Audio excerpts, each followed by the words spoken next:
Good day, Doctor. We are from Group 7. Today, we will present the portfolio performance evaluations. First and foremost, I would like to introduce our project, which is related to how to spread investment to balance risk and aim for better returns. We started with 500,000 ringgit and used modern portfolio theory to build a diversified portfolios. We invested in both local and global assets, including Malaysian stocks from different sectors such as YTL Corporate Berhad, Malaysia Building Society Berhad, MI Technovations Berhad, Capitals Air Berhad, and Eco World Development Group Berhad, Amazon for international exposures, and even gold features for a derivative. When picking this asset, we look at company fundamentals, industry trends, and long-term growth. We also rebalance the portfolio twice along the way, adjusting this based on how the markets change and to make sure we stuck to our strategies. We also evaluated how well the portfolio did using tools like CAPM, Beta, and Trading Arrow, and compare our result to benchmark like the KLCI and the S&P 500s. First is GDP growth. Malaysia's GDP growth has been steady, driven by strong domestic demand, government support, and recovery in sectors like services and manufacturing. This growth reflects a positive outlook for businesses, activities, and investor confidence in the country. Second is income level. Income levels have been gradually improving, supported by job recovery and wage growth. Higher income means greater consumer spending, which boosts company revenue and overall market performance. Third is export and import. Malaysia's export sector remains strong, especially in electrical and electronic products. Imports are also on the rise, showing growing domestic demand. However, global supply chain challenges and price volatility still pose some risk to trade stability. Fourth is exchange rate. The Malaysian ringgit has shown moderate stability, but it remains sensitive to global developments, especially interest rate changes by the US Federal Reserve. Currency fluctuations can impact the cost of imports, export, competitive and investment returns. Last but not least is overview of the global economy. The global economy is slowly recovering but still faces uncertainty due to inflation, high interest rate, and geopolitical tensions like Russia-Ukraine war and US-China trade relations. These external factors indirectly affect Malaysia's economy performance and investor sentiment. Next, industry analysis. Our investment strategy emphasizes the diversification across the multiple sectors, and we have selected companies from 6 different industries, each based on their growth outlook, recovery trend, and contribution to the long-term return. First, the YTL. This sector is experiencing sector recovery and profit growth after the challenge of the pandemic. According to our research, YTL has improved its net profit margin and return on equity, significantly driven by the investment in sustainability energy such as the data center and renewables. This aligns with the national push toward green infrastructure, making the utilities a stable and future-ready sector. And next is financial service and BSP. This industry shows resilient growth and strong valuation, and BSP it benefits from the recent acquisition of MIDF, which expands its reach to the SME and the corporate banking. The digital banking transformation is a key driver here, and with a consistent dividend payout and undervalued valuation ratio, the sector has hold a good long-term potential. And we also include the technology, the MI Technovation. The tech sector has experienced a pandemic-driven surge but remains known for its volatile valuation. MI Technovation, despite its short-term fluctuation in the profit margin and the investor sentiment, is backed by a optimistic outlook due to their continual innovation and the expansion into the global markets. It plays a vital role in the AI infrastructure and semiconductor supply chain, which are highly relevant to the digital economy. Next is the consumer product and service, the Capital A. This sector has shown post-pandemic recovery and optimism, particularly supported by travel and digital business expansion. Although this company earnings has been inconsistent as it undergoing the strategy restructuring and is expected to grow in 2025 through the tourism and the digital platform, especially with the increasing demand for low-cost travel in Southeast Asia. And we also consider the property Ecover. So this sector has shown steady recovery and rising profitability, especially for the developer like Ecover who focus on sustainable township models. And with investor confidence and the sustainable growth, Ecover earnings and valuation have improved year over year, which make it a solid choice for the stable capital appreciation. And lastly, we include the US consumer discretionary Amazon.com. This sector faces a volatile valuation, but its fundamentals continue to strengthen.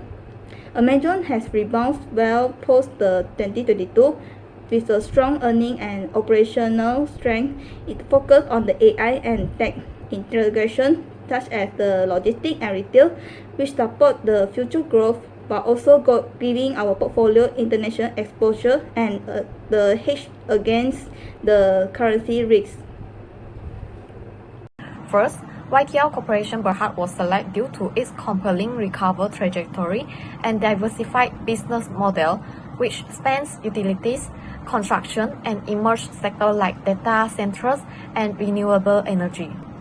Second, strong financial and capital performance, which is the increase in net profit margin from negative 0.99% in 2020 increased until 7.02% in 2024. And EPS increased 0.21% within 4 years, show that the firm can achieve sustainable earnings, and the increase in ROE, negative 1.52% to 13.04, show that the firm has good capital management and it is a good choice to invest in the long term. Last, the stabilized PE ratio from negative 44.49 to 19.73, and rising MB ratio increased 1.11 within 4 years, indicate that stock is underpricing in comparison with its potential, which is a good value proposition.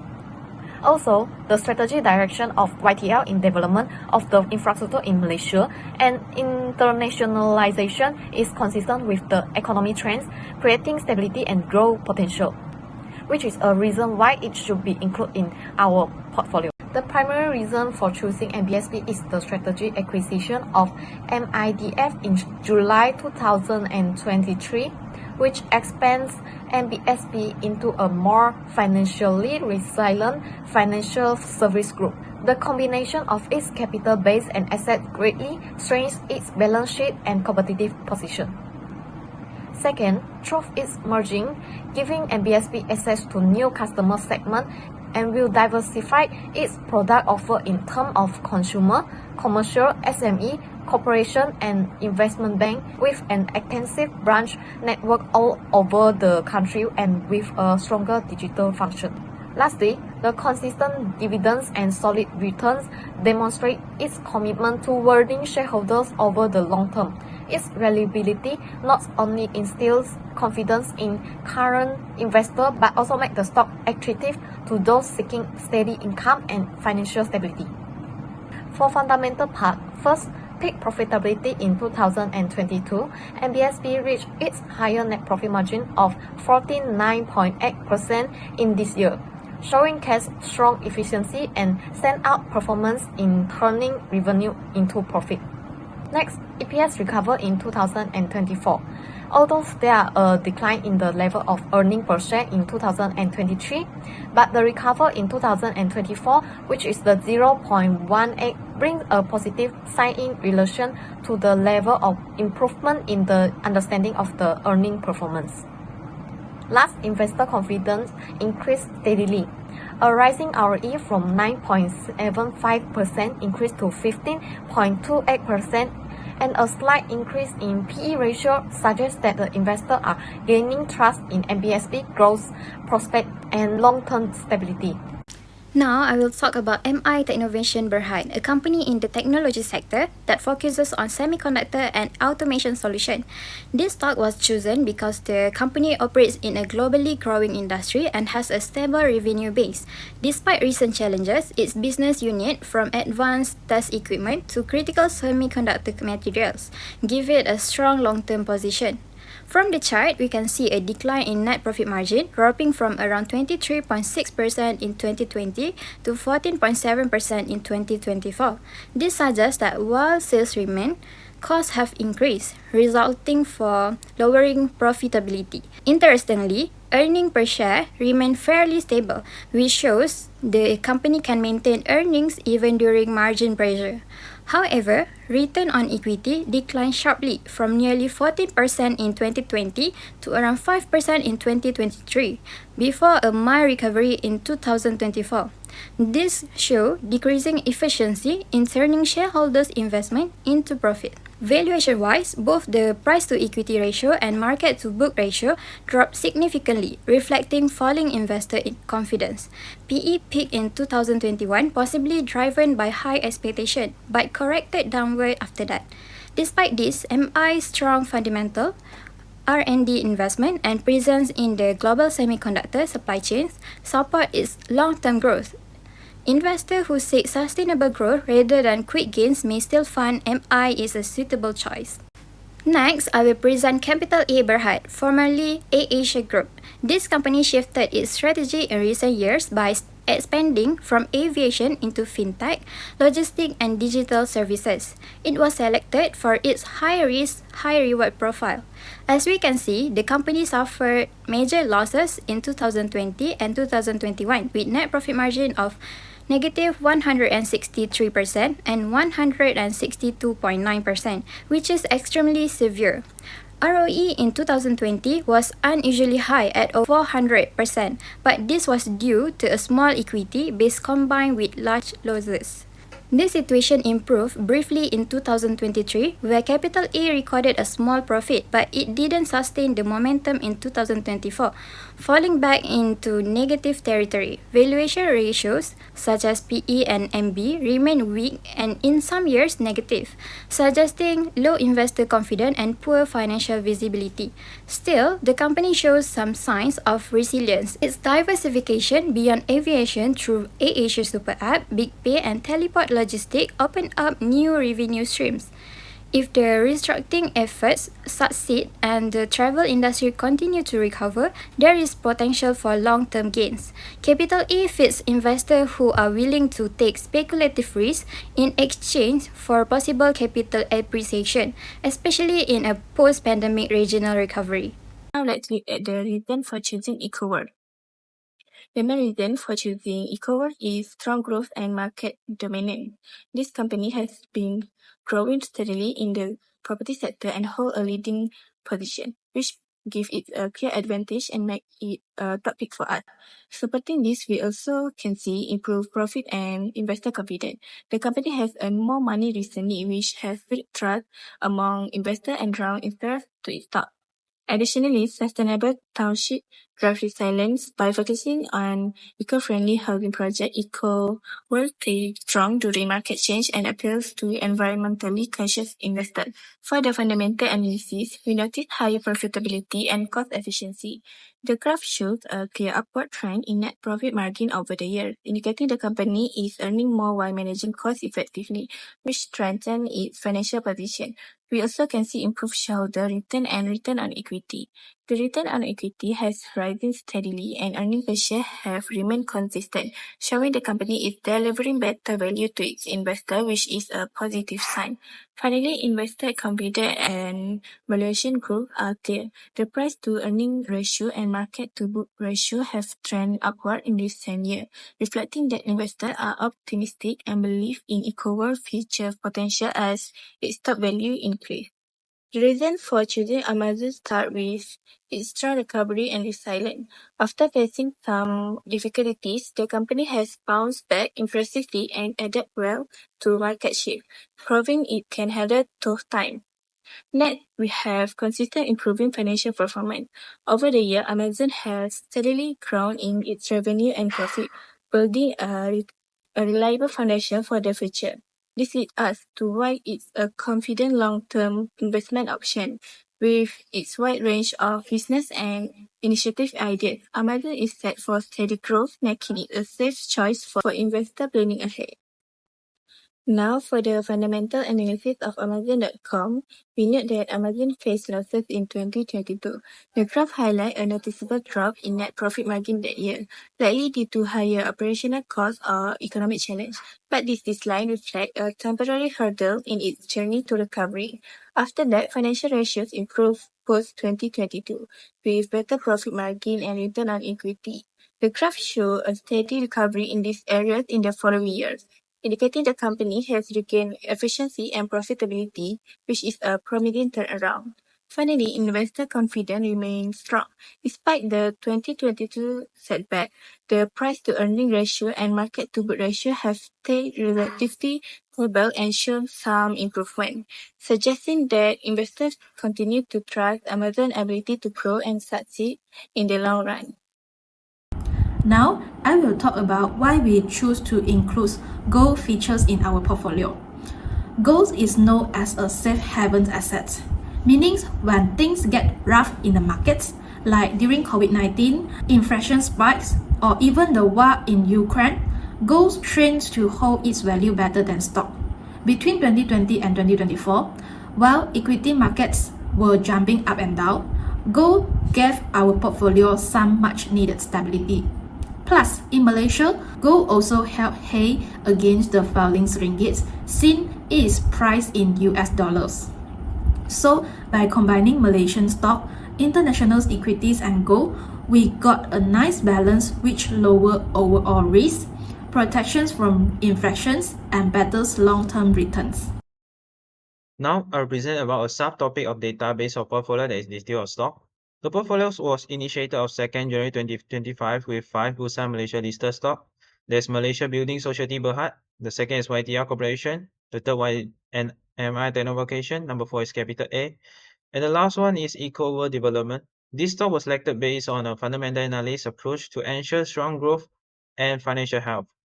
The first rebalancing took place on 5th May 2025, where gold feature was introduced to hedge against market volatility. At the same time, MBSP was removed due to the underperformance and high volatility shown by its beta of 2.69. This left the portfolio with 4 local stock and 1 derivative.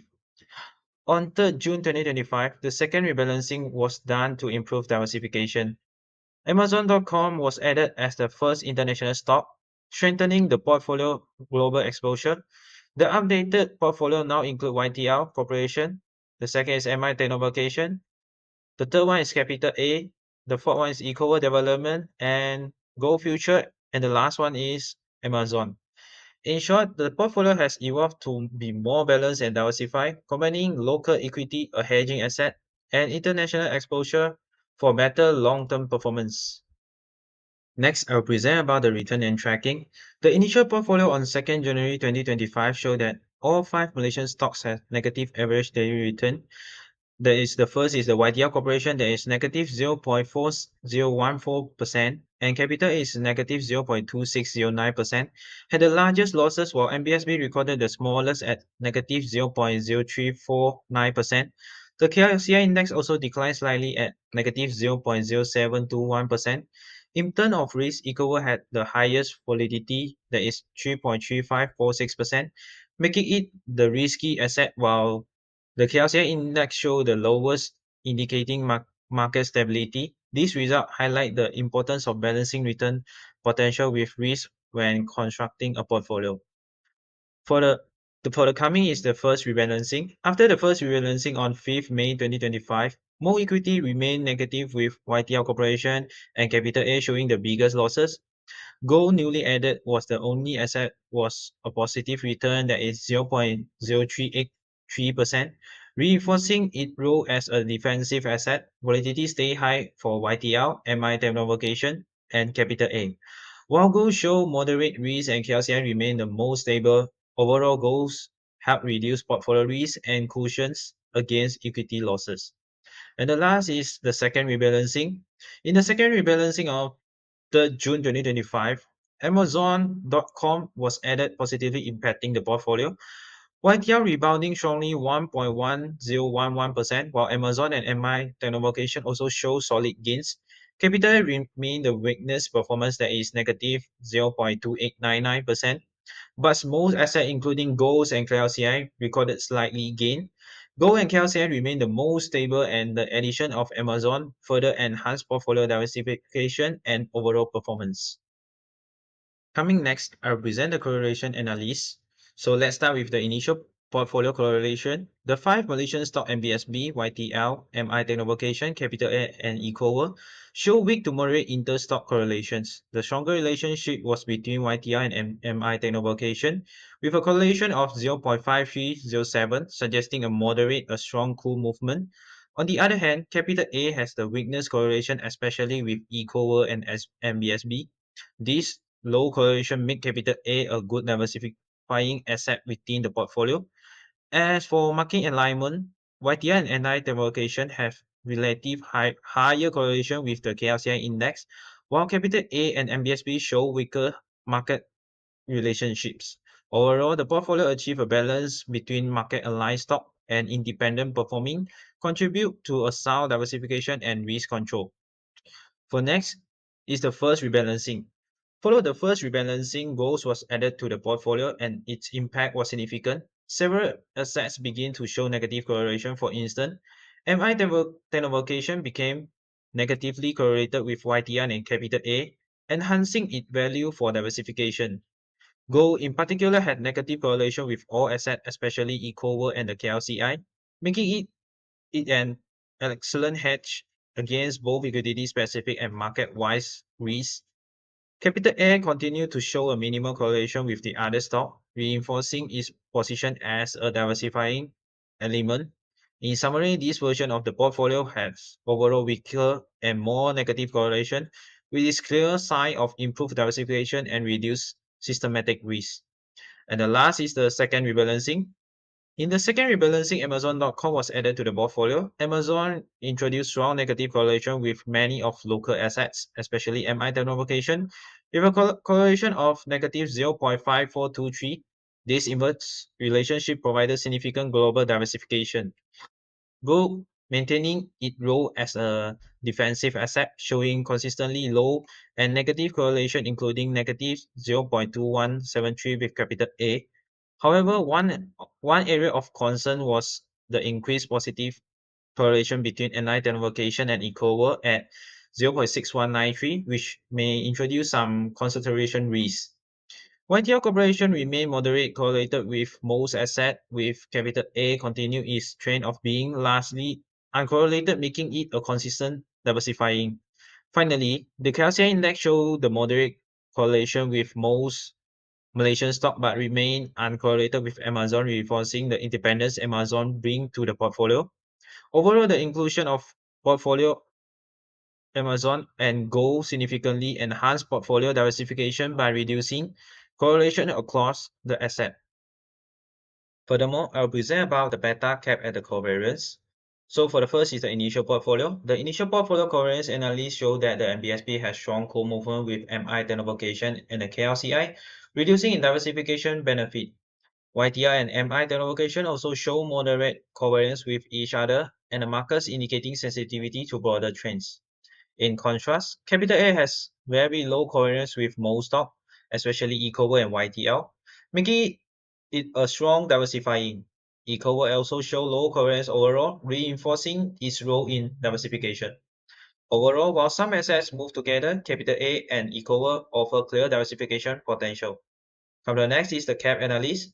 Among all assets, MBSB has the highest beta at 2.69, meaning it's highly volatile relative to the markets. However, it has the lowest expected return at negative 5.67%, which is concerning. This stock is taking on more risk but delivering negative returns, a clear sign of inefficiency.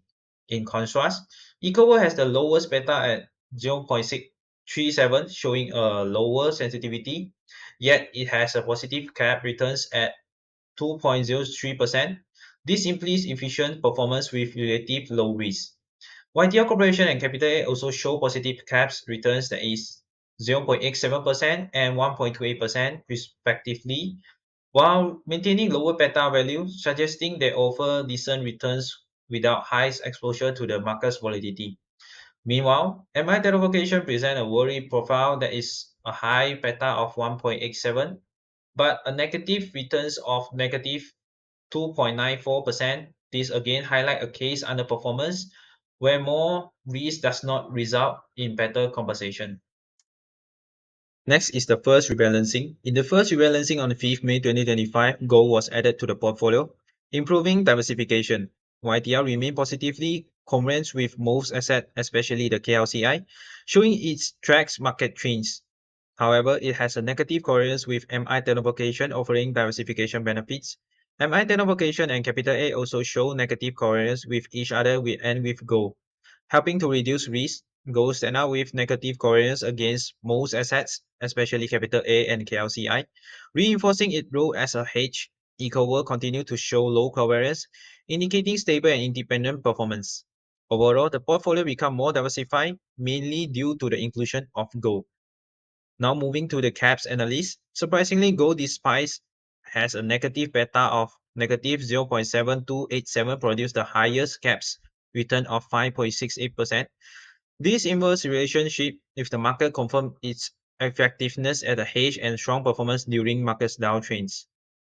EcoWorld with a minimum beta of 0.0503 show a solid expected return of 3.07%, signaling efficiency risk-adjusted perform with almost no market exposure. MI Televocation, although has a relative low beta 0.2396, also generated a respectable return that is 2.44%, reinforcing its balanced performance profile. In contrast, YTL Corporation and Capital has much higher beta that is 0.9913 and 0.8774, indicating high market risk but return on only negative 0.08% and 0.30% respectively. This underperformance suggests that this asset does not adequately compensate for the risk they carry. And the last is the second rebalancing. After the second rebalancing on 3rd June 2025, Amazon was added, furthermore enhancing the portfolio diversification. Most Malaysian stocks including YTL, MI Televocation, and EcoWorld show low positive correlations with each other and the KLCI, allowing for manageable cool movement. Gold continued to offer strong diversification with a low or negative correlations, especially with Capital A and Amazon. Amazon display a clear negative correlation with all other assets, most notably with MI Televocation and Capital A, helping reduce reliance on local market trend. Overall, the portfolio become more diversified thanks to the inclusion of gold and Amazon. Come the next is the cap analysis. Amazon.com with a negative beta of negative 1.16 provide the highest caps expected return of 6.93%. This strong inverse relationship with the markets confirm Amazon's value as a constrained assets that the trend to perform well when the market is declined. Similarly, Capital A has a negative beta of negative 0.67 and its impressive caps expected return of 5.38%. This perform reflect effectiveness in visiting market while downturn and contributing positively to portfolio returns. YTL Corporation and EcoWorld, on the other hand, show loss positive betas of 0.45 and 0.36 respectively. Their expected return were modest 1.82% and 2.29%, but their low market exposure implies lower risk. MI Televocation, however, has a higher beta of 1.13 but surprising, yielded a negative cap return of negative 0.38%. This suggests poor compensation for the risk, making it efficiency asset at this point in time. Now, I will talk about the optimal portfolio and current portfolio. The asset allocation of initial portfolio in the table is where EcoWorld has the highest weight, which is 41.93%, although EcoWorld has a negative return of negative 0.15%, and therefore it has the greatest negative contribution to the portfolio of negative 0.06%. On aggregate, the individual returns of all chosen stocks turned out to be negative, which show a negative portfolio return, which is an indication of bad performance as a result of negative return as well as high allocation of poor performance. Next, the following table gives the asset and return contribution of the first rebalance portfolio. Gold has the highest weight of 44.12% and buyer is the only asset with a positive absolute rate of 0.04% and it is contributing 0.02% to the portfolio performance. The other equities such as MI Technovation, Capital A, EcoWorld have low weight and moderate negative returns that contribute a little proportion to the total loss. Despite a good performance of gold, the portfolio continued to slightly drop in value owing to the very negative performance of YTL corporations. The second portfolio rebalancing proposed asset allocation and contribution of return of asset after rebalancing as shown in the table. The largest wave is YTL corporations, which bring a high return with 1.10% and has the highest consumption portfolio performance. The value of gold is still major and has a small percentage of the number it provides to the overall percentage. MI Technovation was a slight contributor too, with Capital A and EcoWorld making minor losses as well and bringing down the portfolio by negative 0.01% each. In general, a better picture emerged in the portfolio with the three leading performers being YTL, Amazon, and Gold. Next, the profit and loss table summarizes the performance of every asset at each three portfolio points, which is initial portfolio, first rebalance, and second rebalance. At the first attempt, all peak stocks closed on a losing note were EcoWorld, Capital A, and MI Technovation among the biggest contributors to the negative score. Such general lack of performance indicate either a bad business environment or one with poor initial stock selection. After the initial rebalance, minor improvements were noticed. Capital A and EcoWorld still were posting losses, but a new entry was added, namely Gold, which returned to positive, thus counterbalancing other losses. MI Technovation gained as well as its loss, but losses witnessed by YTL Corporation even saw at this level, showing that the company may be volatile or exhibiting underperformance in the short run after reallocation. By second rebalance, the portfolio had flipped a good way. YTL Corporation made up a good profit. Inclusion of Amazon also provide healthy positive increment which further up the return. Although Capital A and EcoWorld continue to lose small amounts, the overall portfolio value rose steadily over time, which step by step is the result of both good rebalancings and better asset selection. Next, I will explain about the comparison of actual and benchmark return. In general, the portfolio performed poorly as compared to the YTL Corporation expected return rate of 0.87% when the actual rate was recorded at negative 0.08%. It should be noted that some elements which are MBSB and MI Technovation in a much greater extent prevail yielded positive return in comparison with CAPM. According to the chart, the stock in the first rebalance portfolio have their performance underperformed in comparison to the anticipated return. The YTL Corporation has the lowest actual return and the highest degree of dispersion between the actual returns and the benchmark return. According to the chart, the second rebalance portfolio stock performed poorly as compared to the anticipated mark. The only outperformed position is MI Technovations. Overall, the portfolio has performed poorly when compared to the benchmark return. Finally, the actual return of gold is equal to its benchmark return. In conclusion, this project has shown how portfolio management theory can be used in a real-world investment simulation.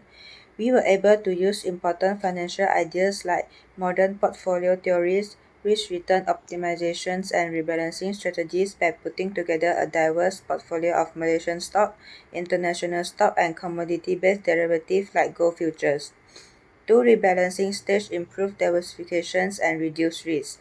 Even though it lost money at first, but the portfolio ended up being worth 501,638 ringgit and 48 cents. This shows that the investor made better decisions and adapted to the changes in the market. Analytical tools like CAPM, beta evaluations, standard deviations, correlations, and covariance help us understand how a portfolio would act in the different market conditions. That's all from our presentations. Thank you.